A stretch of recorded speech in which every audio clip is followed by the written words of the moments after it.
parasites, vermin are they, adherent to thee by vice of heredity, or of environment, or of evil training. And of all these things the subtlest and most terrible, enemies without pity, destructive to thy will, and a menace and tyranny even to thyself, are the ideals and standards of the slave gods, false religion, false ethics, even false science. On the law of motion, de lege motus.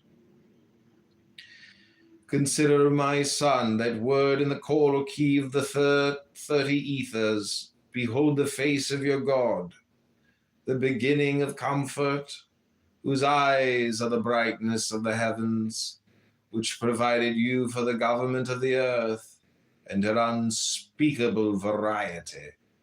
And again, let there be no creature upon her or within her the same. All her members, let them differ in their qualities, and let there be no creature equal with another. Here also is the voice of true science, crying aloud, variation is the key of evolution.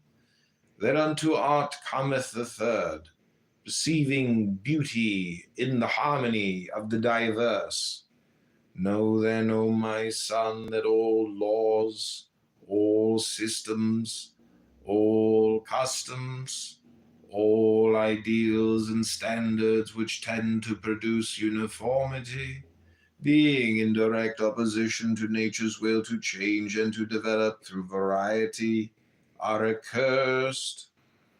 Do thou with all thy might of manhood strive against these forces, for they resist change, which is life, and thus they are of death.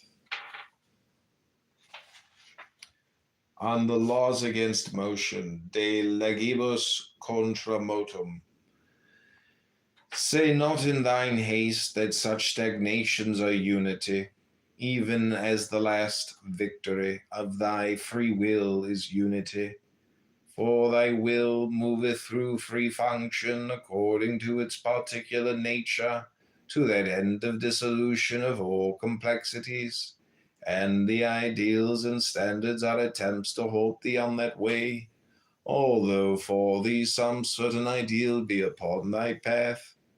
Yet for thy neighbor it may not be so. Set all men a horseback, thou speedest the foot soldier upon his way, indeed. But what hast thou done to the birdman? Thou must have simple laws and customs to express the general will, and so prevent the tyranny or violence of a few, but multiply them not. Now then, herewith I will declare unto thee the limits of the civil law upon the rock of the law of Thelema, on the common need, de necessitate communi. Understand first that the disturbers of the peace of mankind do so by reason of their ignorance of their own true wills.